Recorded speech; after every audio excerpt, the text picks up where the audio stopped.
अस्सलामुअलैकुम। Supreme court of Pakistan से मैं हूं इब्रार हुसैन अस्तौरी। और नाजरीन, एक तरफ नवाज शरीफ की इस्लामाबाद हाई कोर्ट और एहतसाब अदालत में पेशी है, तो दूसरी जानिब चीफ जस्टिस काजी फाइज ईसा सुप्रीम कोर्ट में एक बड़े मुकदमे की समाअत कर रहे थे।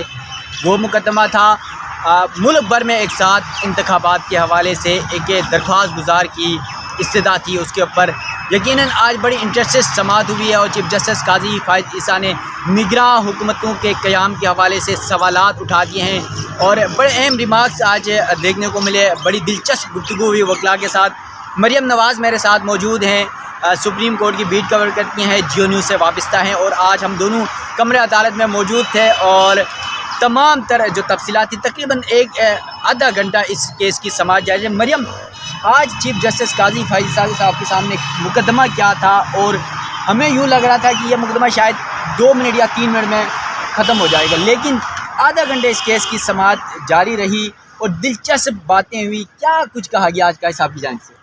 देखिए, शायद आप इमेजिन कर रहे होंगे कि ये दरख्वास्त जो है वो वापस लेने की बुनियाद पर 5 मिनट में केस निपट जाएगा। मुझे ऐसी कोई एक्सपेक्टेशन नहीं थी। उसकी रीज़न ये है कि जब काजी साहब के सामने कोई मुकदमा आता है और उसमें उनको मौका मिले कि वो उन तमाम लोगों को जिनको वो पहले इस वजह से कुछ नहीं कह सके थे क्योंकि वो बेंच का हिस्सा नहीं थे और उस टाइम पे उनको मौका नहीं मिला था, तो वो उनको काफ़ी हद तक जो है वो उनके साथ इंसाफ कर दिया करते हैं। आज जब केस की समाअत का आगाज़ हुआ और दरख्वास्त गुजार ने आकर थोड़ा सा अपने केस के फैक्ट्स बताने, बल्कि उन्होंने आते साथ ही ये कहा कि वो अपनी दरख्वास्त को विड्रॉ करना चाहते हैं, लेकिन चीफ जस्टिस ने उनसे ये सवाल किया कि आप पहले मुझे ये बताएं कि आपका केस है क्या, थोड़ा ब्रीफली बता दें। तो उस पर उन्होंने बताया कि सुप्रीम कोर्ट के एक बेंच ने 14 मई को पंजाब में इंतखाबात कराने का हुक्म दिया था, जिसके बाद ये डिबेट शुरू हो गई थी, ये बहस शुरू हो गई थी कि अगर इंतखाबात केपी में या पंजाब में पहले हो जाएंगे तो जो आम इंतखाबात होंगे वो मुतासिर होंगे।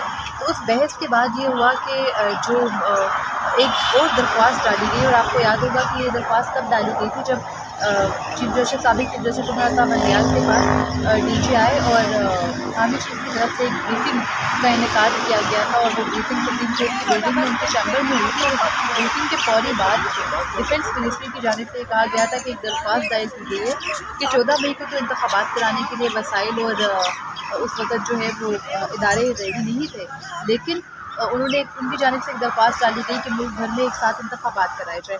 ये थोड़ा सा बैकग्राउंड है। जब अदालत के सामने रखा गया तो चीफ जस्टिस काजी फाइज ईसा ने कहा कि उस तरफ मत जाएं, क्योंकि ये वो केस था जिसके अंदर बेंच बार बार टूटा जुड़ा। फिर बहुत सारे जजेस ने, जब सूमोटो हुआ था ओरिजिनली पंजाब के भी इंतखाबात में तारीख देने से मुतालिक, तो उसके अंदर एक तनाज़ा खड़ा हो गया था, जो सबको पता है 4-3 की जजमेंट, 3-4 की जजमेंट, अक्सरियत किसकी है, ऑर्डर ऑफ द कोर्ट कहाँ है। तो चीफ जस्टिस काजी फाइज ईसा ने कहा कि आप मुझे ये बताएं कि जहाँ से इस केस की बुनियाद शुरू हुई उस केस का ऑर्डर ऑफ द कोर्ट कहाँ है, जिस पर पहले तो वकील शाह खबर ने ये कहा कि उसके 3-4-5 ऑर्डर आए थे। उन्होंने कहा कि जजेस की अपनी अपनी राय होती है, लेकिन एक ऑर्डर ऑफ द कोर्ट होता है, यानी एक ऑर्डर ऑफ द डे होता है जो कि उस दिन के हुक्मनामे का अहवाल होता है। एक ऑर्डर ऑफ द कोर्ट होता है जो प्रिसाइजली, यानी बहुत कम अल्फाज के अंदर आम फहम एक ऑर्डर होता है जिसमें पता चल जाता है कि ये जो है वो ऑर्डर है, इस पे इस तरीके से इन जजेस की ये राय है, इन जजेस की ये राय है और मेजॉरिटी ये कह रही है। तो उन्होंने कहा कि वो जो पंजाब केपी में इंतखाबात की तारीख देने वाला मामले पर उसको नोटिस हुआ था, उसका तो कोई ऑर्डर था ही नहीं, तो उस तरफ मत जाए। उस तरफ ना जाते जाते एकदम से चीफ जस्टिस काजी फाइज ईसा को सवाल आया और उन्होंने सवाल किया कि हम फारूक नाइक साहब मौजूद थे जो कि पाकिस्तान पीपल्स पार्टी के लॉयर हैं। तो उन्होंने उनसे ये सवाल किया कि आप मुझे ये बताएं कि निगरान हुकूमत किसकी ईजाद थी।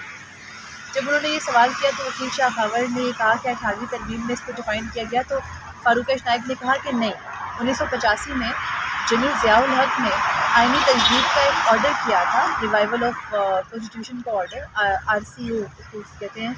उस ऑर्डर के तहत जो है वो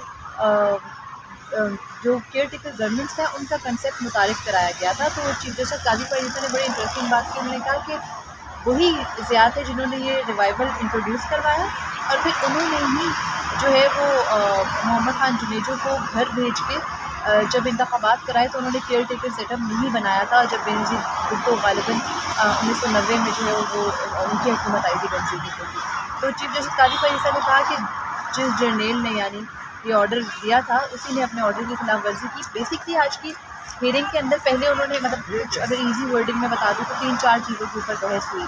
एक तो केयर टेकर्स के ऊपर चीफ जस्टिस काजी फायद ईसा ने कहा कि मुझे नहीं समझ आती कि केयर टेकर्स की कंसेप्ट की ज़रूरत क्या है। फारूक नाइक जो ऑलरेडी बड़े खाइफ थे, इससे उन्होंने कहा कि जो आइन का प्रियम्बल है, यानी जो आइन का दिबाचा है, उसमें जगह ही नहीं है केयर टेकर गवर्नमेंट की। केयर टेकर का कंसेप्ट है ही नहीं हमारे आइन के अंदर, तो ये नहीं हो सकती। तो फिर चीफ जस्टिस काजी फायद ईसा ने भी ये कहा कि आप मुझे ये बताइए किस मकसद के लिए केयर टेकर्स बनाई जाती है। तो उन्होंने बताया कि केयर टेकर्स जो है वो बनाई जाती है साफ शफाफ इलेक्शन कराने के, जो कभी हुए नहीं। तो काजी फायद ईसा ने कहा कि साफ शफाफ इलेक्शन कराने, धांधली से पाक इलेक्शन कराने के लिए तो पूरा इदारा खड़ा किया हुआ है आपने इलेक्शन कमीशन। तो केयर टेकर का फिर भी मकसद समझ उन्होंने कहा कि मुझे नहीं आता, लेकिन उन्होंने कहा कि मैं ये सारे सवालात पार्लियामेंट के लिए छोड़ रहा हूँ, क्योंकि पार्लियामेंट का काम है कि वो तमाम सियासी डिबेट्स जो हैं वो करे और उन चीज़ों पर फैसले करे जो आइन में कमियाँ हैं उनको दूर करे। एक और जो बड़ी इंटरेस्टिंग चीज़ ये थी कि चीफ जस्टिस काजी फायद ईसा ने बहुत ढके छुपे लफ्ज़ों में जो चीफ जस्टिस अमरता मंदयाल के दौर में तनाज़े खड़े होते रहे तफरीक के, उनको कुछ इस तरह से समेटा कि उन्होंने कहा कि सुप्रीम कोर्ट का काम नहीं है कि वो जो है वो मुफाहमतें कराए, और सुप्रीम कोर्ट का काम नहीं है, क्योंकि इस केस के अंदर आपको याद होगा जब आखिरी हियरिंग हुई थी तो शाह महमूद कुरैशी PTI की तरफ से आए थे। एक कमेटी बनाई गई थी मुफाहमत की, जिसके प्रॉपर्ली इजलास हुए थे PDM और PTI के दौरान, PDM और PTI के दरमियान, और उनके अंदर जो है वो ख्वाजा साद रफ़ीक, कमरुज़्ज़मान कायरा और पाकिस्तान तहरीक इंसाफ की तरफ से बैरिस्टर अली ज़फ़र, शाह महमूद कुरैशी, फवाद चौधरी वगैरह शामिल थे, और उनकी प्रॉपर्ली 3-4 मीटिंग्स हुई हैं। तो चीफ जस्टिस काजी फायद ईसा ने कहा कि सुप्रीम कोर्ट वो जगह नहीं है जहाँ पे बच्चों की तरह कोई लड़ाइयाँ करके आएगा और फिर हम उनकी मुफाहमतें कराएंगे। उन्होंने कहा कि मुफाहमत सियासी मामलात में हो सकती है, लेकिन आइनी मामलात के ऊपर तो मुफाहमत हो ही नहीं सकती। अब जस्टिस अतर महिला ने यह भी सवाल उठाया कि जो 14 मई का ऑर्डर था, उस ऑर्डर की खिलाफ वर्जी हुई, तो बजाय उस ऑर्डर की खिलाफ वर्जी के किरदारों के करने वाले किरदारों का तयन करने के आप हमारे पास एक और पिटीशन लेके आ गए जो अदालत के दायरे इख्तियार में है ही नहीं। यानी उनके कहने का मतलब था कि अगर आइन में नहीं दर्ज कि पूरे मुल्क में एक साथ इंतखाबात होने चाहिए, तो फिर वो इंतखाबात का ऑर्डर अदालत कैसे दे। उसके बाद एक आपने देखी होगी बहुत अननेसेसरी डिबेट थी, लेकिन खैर वो की गई, और वो केयर टेकर गवर्नमेंट वाले मामले में की गई कि कब केयर टेकर्स बनाई गई और कब केयर टेकर्स नहीं बनाई गई। चीफ जस्टिस काजी फायद ईसा ने हिस्ट्री की पूरी एक तरह से कहते हैं जैसे हिस्ट्री की क्लास खोल दी, पूरी दास्तान 5-10 मिनट में जो है वो खोल के रख दी कि 90 में सबसे पहले केयर टेकर के बगैर इलेक्शन कराए गए, फिर उसके बाद दोबारा बेनज़ीर भुट्टो की जो गवर्नमेंट थी उसको प्रेसिडेंशियल ऑर्डर 58(2)B से ख़त्म कर दिया गया, फिर उसके बाद निगरान सेटअप आया, निगरान सेटअप के बाद मियां मोहम्मद नवाज शरीफ की हुकूमत आई, फिर उसको हटाया गया, फिर बेनज़ीर की हुकूमत आई, फिर नवाज शरीफ के 98 में हुकूमत आई, फिर उन्होंने मुशर्रफ का नाम नहीं लिया, लेकिन उन्होंने कहा कि 1999 में, फिर अक्टूबर 1999 का सानहा हो गया, और उसके बाद 2002 में दोबारा जब इलेक्शंस कराए गए तब भी केयर टेकर गवर्नमेंट नहीं बनाई गई थी। तो उन्होंने कहा कि 2 दफ़ा जमहूरी ऐसे इंतखाबात हो चुके हैं जिनमें निगरान हुकूमत नहीं थी। फिर उन्होंने कहा कि उसके बाद 2008 के इंतखाबात हुए, 2008 के इंतखाबात से पहले केयर टेकर गवर्नमेंट बनाई, फिर 2013 में, फिर 2018 में। अब उन्होंने 3 बार मियां मोहम्मद नवाज शरीफ का नाम लेकर कहा कि उनकी हुकूमत आई, बेनज़ीर भुट्टो, मोहतरमा बेनज़ीर भुट्टो का नाम लेकर कहा कि हुकूमत आई। लेकिन ये बात आपने भी पॉइंट आउट की कि जब PTI का उन्होंने जिक्र किया तो उन्होंने PTI की हुकूमत के बारे में, और पता नहीं ये मुझे महसूस होता है, आप लोगों को भी होता होगा कि एकदम से वो टॉन्टिव हो जाते हैं जब वो PTI की बात करते हैं। इसीलिए तो इमरान खान का नाम नहीं लिया, इमरान खान का नाम भी नहीं लिया, और फिर PTI के बारे में बात करते करते थोड़ी सी उनकी टोन में चेंज आता है। मैं उसको टॉन्टिव नहीं कहती, हो सकता है वो वैसे ही चेंज आता, लेकिन फिर उसके बाद उन्होंने कहा कि अब फिर निगरान सेटअप है। सारी जब बहस कर ली आधे पौने घंटे की, तो उसके बाद कहा कि ये तो पार्लियामेंट का मामला है कि मेरा ख्याल है कि सवाल पार्लियामेंट के लिए उठा रहा हूँ और पार्लियामेंट देख ले। कि इसके आखिर में एक बड़ा इंटरेस्टिंग सा एलिमेंट हुआ, और वो ये कि आपको पता है Pakistan Peoples Party election commission और निगरान सेटअप और PMLN के एक पेज के आने की बड़ी ख्वाहिश है, तो उसका इजहार ज़रा फारूक भाई साहब ने यहाँ पर भी किया, और उन्होंने अदालत से ये कहा कि सर देखिए इस वक्त हम एक पोलिटिकली एक सियासी बहरान के शिकार हो रहे हैं, एक सियासी अलमिया मुल्क में है, और वो ये कि लोग जो है वो माशी तौर पर, सियासी तौर पर और समाजी तौर पर एक अदम एतमाद का शिकार है, वो किसी के ऊपर एतमाद नहीं कर रहे हैं, वो बड़ा अनस्टेबल हुआ हुआ है।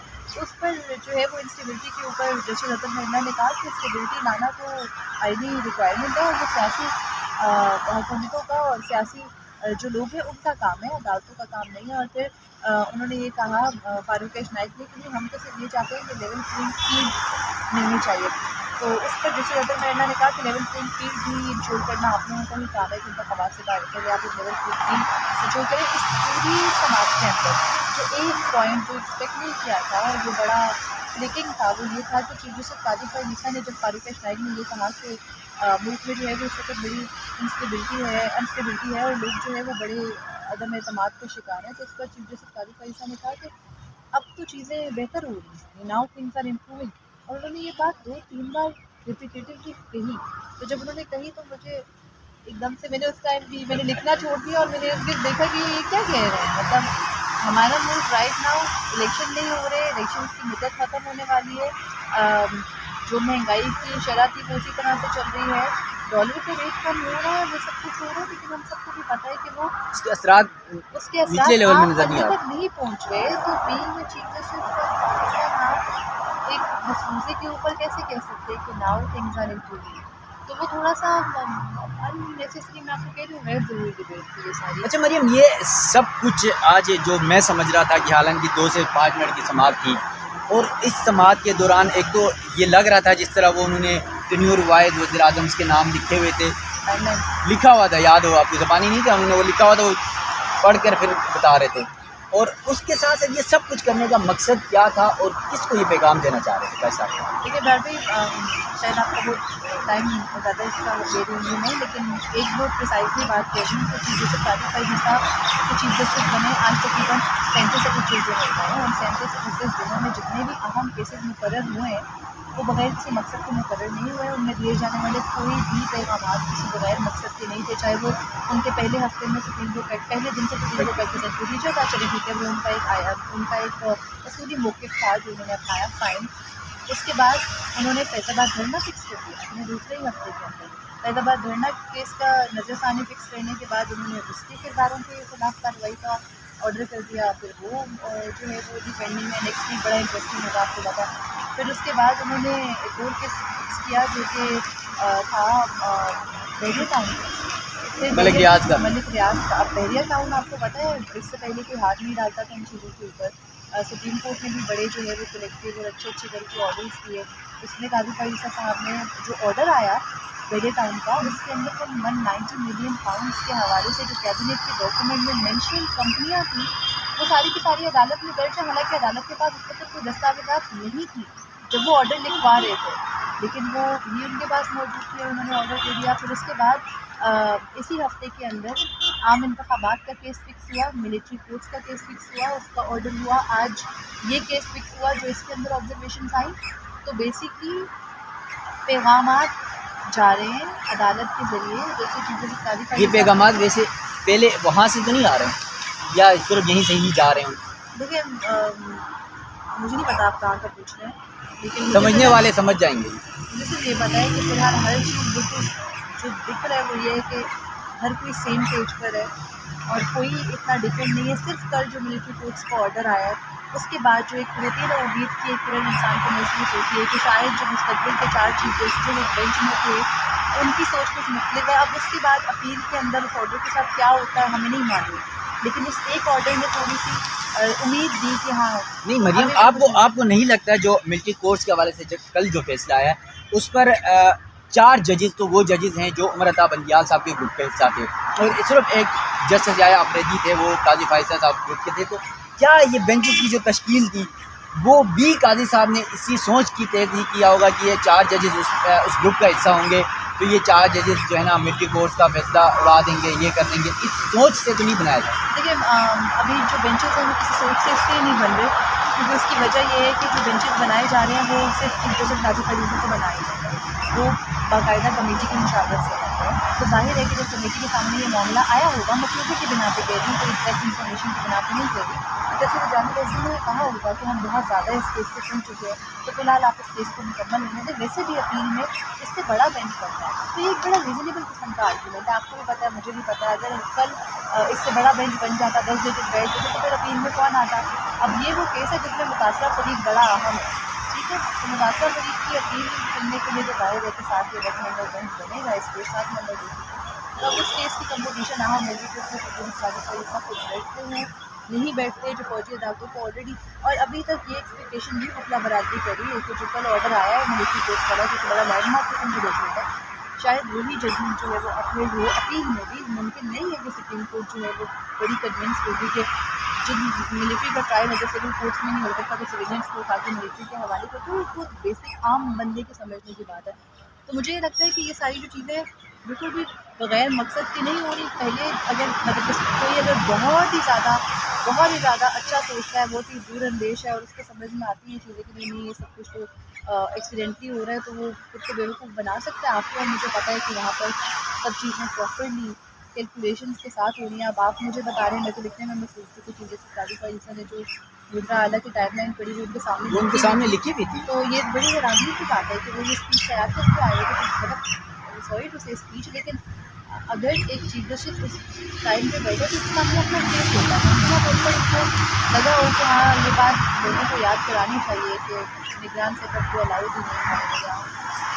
बट एवर अब इलेक्शन कराने का ऑर्डर नहीं दे रहे हैं मौजूदा हाल से, लेकिन आप कह रहे हो अपने सेटअप के अंदर रह ही रहे हैं, ये सेटअप में चलता है हमारा, यही निकाम है, यही चलेगा, पार्लियामेंट को ये सब कुछ और करना चाहिए। तो मुझे लगता है अदालतें कहीं ना कहीं ये जो बार बार कहती है ना कि हम सियासी बहस का और सियासी तकरीरों का फोरम नहीं है, होता सब कुछ है लेकिन इंटरफेयर कर रही है वो। बिल्कुल। यकीनन मरियम आपने बड़ी तफसीली गुफ्तगू की और हमारे नाज़रीन को ये बता दें कि आज सुप्रीम कोर्ट में जिस तरह हम पहले डिस्कस कर चुके हैं, मुझे लग रहा था इस मुकदमे में 5 मिनट से ज़्यादा का वक्त नहीं लगेगा, लेकिन आधा घंटा चीफ जस्टिस काजी फाइज़ ईसा की तकरीर हमने सुनी। 1985 जनरल ज़ियाउल हक के दौर से जाकर ताहाल तक के निगरान वज़ीर-ए-आज़म समेत जो दीगर वज़राए आज़म बने हैं, चाहे शहीद बेनज़ीर भुट्टो हो या मियाँ मोहम्मद नवाज़ शरीफ हो, उन सब के नाम लिए, उनकी सियासी जमातों के नाम लिए। लेकिन जब 2018 का मरहला आया तो वहाँ पर PTI का लफ्ज़ उन्होंने ज़िक्र तो अपने मुँह से अपने अल्फाज में किया, मगर इमरान खान का नाम लेना भी गवारा नहीं किया। शायद इमरान खान का नाम लेने में उन्हें मुश्किलात होंगी, क्योंकि आपको भी पता है कि जस्टिस काजी फाइज़ साहब जब जज थे तो इनको ओहदे से हटाने के लिए सदर ममलिकत डॉक्टर आरिफ अलवी थे PTI के, तो उन्होंने रेफरेंस फाइल किया था सुप्रीम कोर्ट में। 1.5 साल उसका मुकदमा चला और इसी वजह से PTI और ख़ासतौर पे इमरान खान से वो थोड़े से जो है उसको हम कह सकते हैं कि शायद डिस्टर्ब हैं, तंग हैं या जो कुछ है। इन तमाम मामला के बावजूद आज एक इतना बड़ा मुकदमा नहीं था जिसे काजी साहब ने मुकदमे से हटकर एक आधा घंटे की स्पीच सुनाई। हम साहब ही मौजूद थे, वकला 4-5 वकला मौजूद थे कमरा अदालत नंबर 1 में, और आखिरी मुकदमा था तकरीबन 1 से जो 1:30 बजे इस मुकदमे का आगाज़ हुआ। और ये सब कुछ तकरीर का मकसद क्या था वो मरियम ने आपको बता दिया, और सारी डिटेल में जाने का मकसद चीफ जस्टिस जो साबिक थे उमर अता बंदियाल साहब के बेंचेस में क्या कुछ हुआ, उनके ऑर्डर्स में क्या कुछ हुआ, फिर जो उनके दौर में जो मुलाकातें हुई थी आर्मी चीफ और उनकी जानिब से जो ब्रीफिंग दी गई थी, शायद उन तमाम का तस्करा वो आज मीडिया के ज़रिए करवाना चाहते थे, क्योंकि उनको पता था कि आज मीडिया कमरा अदालत में मौजूद है। तो यकीनन सुप्रीम कोर्ट से आज ये बड़ी खबर थी, और बिल आखिर इस मुकदमे को वापस लेने की बुनियाद पर सुप्रीम कोर्ट ने खारिज ज़रूर किया है। मगर एक और मुकदमा ऑलरेडी मौजूद है सुप्रीम कोर्ट में, जिसकी 2 नवंबर को समाअत होनी है। इंतखाबात के हवाले से मुल्क भर में कब और कैसे होंगे 90 दिन वाला मामला भी है। तो ये सब कुछ जब मुकदमा हमारे सामने आएगा, उसकी समाअत होगी, तो तमाम तफसीलात आप नाज़रीन के सामने रखने की कोशिश करेंगे। अपने मेज़बान इब्रार हुसैन अस्टूडियो को दीजिएगा इजाज़त। अल्लाह हाफ़िज़।